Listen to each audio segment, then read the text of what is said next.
3 Dobermans, trained to kill, 80 pounds of muscle and teeth each. They were released into the basement at 9 p.m. Bumpy Johnson was chained to a pipe in the corner. No weapon, no escape. The dogs hadn't been fed in 2 days. By midnight, Bumpy Johnson walked up those basement stairs with all 3 dogs following him like loyal pets. What happened in that basement didn't just save his life. It proved that fear is a choice. And Bumpy Johnson never chose fear. August 14th, 1953. The night Bumpy Johnson turned predators into protectors. To understand what happened in that basement, you need to understand the setup. Vincent "Vinny the Snake" Calabrese had been planning this for weeks. Bumpy had cost him territory, cost him money, cost him respect. Vinny wanted revenge, but he also wanted it to look like an accident.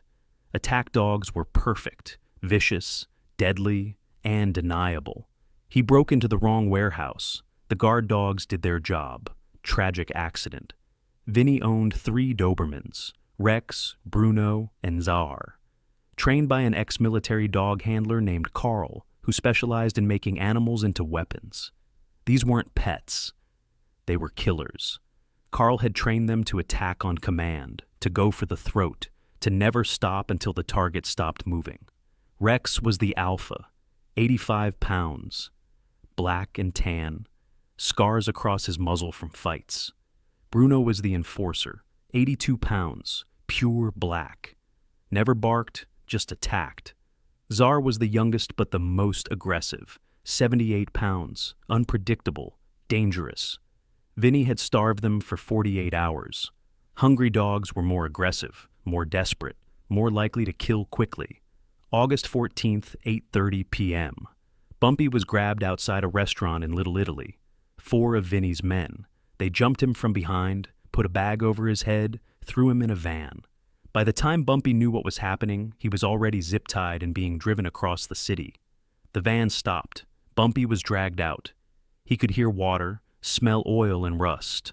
A warehouse district, probably Red Hook. They pulled the bag off his head. He was in a basement, concrete floor, brick walls, 1 dim bulb hanging from the ceiling, no windows. 1 metal door at the top of a staircase. The door was open, light spilling down. Vinny the Snake stood at the top of the stairs, smiling. "Bumpy Johnson, finally got you somewhere you can't talk your way out of." Bumpy looked around calmly, assessed. His hands were zip-tied behind his back. 4 men surrounded him, and in the corner he saw the chain, heavy, bolted to a support beam. They dragged him to the corner, wrapped the chain around his ankle, locked it with a padlock. The chain was maybe 6 feet long, enough to move a little, not enough to reach the stairs. "You know what's funny?" Vinny said from the doorway. "I thought about shooting you, stabbing you, drowning you, but those are all so personal. I wanted something cleaner." He snapped his fingers. One of his men walked to a side door Bumpy hadn't noticed, opened it. The sound of dogs barking echoed from somewhere beyond. "I've got 3 dogs," Vinny continued. "Beautiful animals, trained to kill, and they haven't eaten in 2 days. You know what hungry dogs do to a man chained up with nowhere to run?" Bumpy said nothing, just watched. "I'm going to leave you here. Turn off the lights, release the dogs. By morning, there won't be enough left of you to identify. The dogs will eat. I'll dispose of what's left. And Harlem loses its king. Poetic, right?" Bumpy finally spoke. His voice was calm. "Vinny, you're making a mistake." "Am I?" Vinny laughed. "You're chained up. My dogs are killers. What mistake am I making? You're assuming I'm afraid of dogs?" Vinny's smile faded slightly. "Everyone's afraid of attack dogs, Johnson, especially starving ones." "We'll see." Bumpy sat down against the wall, relaxed, like he was settling in for a nap. That calmness unsettled Vinny, but he shook it off. "Enjoy your last hour, Johnson. Boys, let's go." The 4 men climbed the stairs. Vinny took one last look. "Release the dogs in 10 minutes. Give him time to think about what's coming." The door slammed shut. A lock clicked. The lights went out. Complete darkness.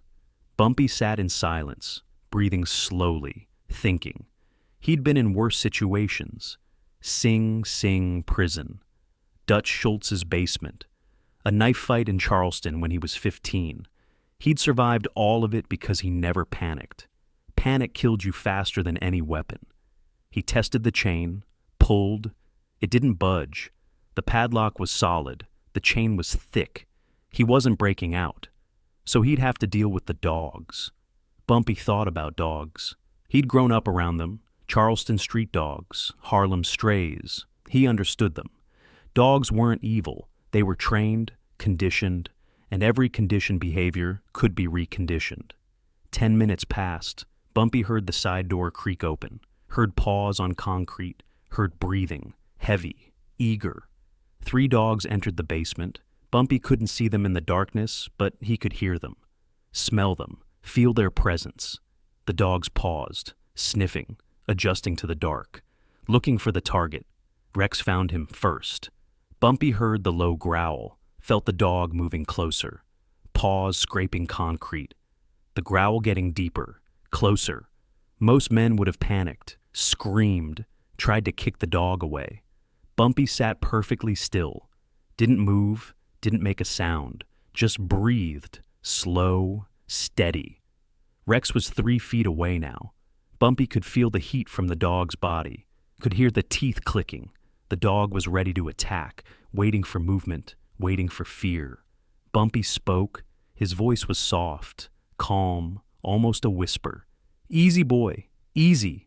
Rex's growl stuttered, confused. This wasn't how targets acted. Targets ran, screamed, fought back. Bumpy continued talking, same tone, same calm. "You're hungry, I know. They starved you. That's not your fault. But I'm not your enemy. I'm not your prey." Bruno and Gizar had circled around. Bumpy could hear them on either side. He was surrounded. 3 attack dogs in the dark, all trained to kill. "You're just doing what they trained you to do," Bumpy said quietly. "But you're smarter than they think. Dogs always are." Rex lunged, teeth snapping. But Bumpy had been listening, tracking. He moved his head 6 inches left. The dog's jaws closed on air. Rex landed, skidded, turned around. Bumpy didn't fight back, didn't kick, just stayed calm. "That's what they taught you. Attack the movement, attack the fear. But I'm not moving, and I'm not afraid." For 30 seconds, nothing happened. The dogs circled. Bumpy sat, breathing, talking, soft words, non-threatening. "They didn't feed you because they wanted you vicious. But you know what? I've got food. Not here, not now. But I can get you food. Real food, not scraps, not starvation. A meal."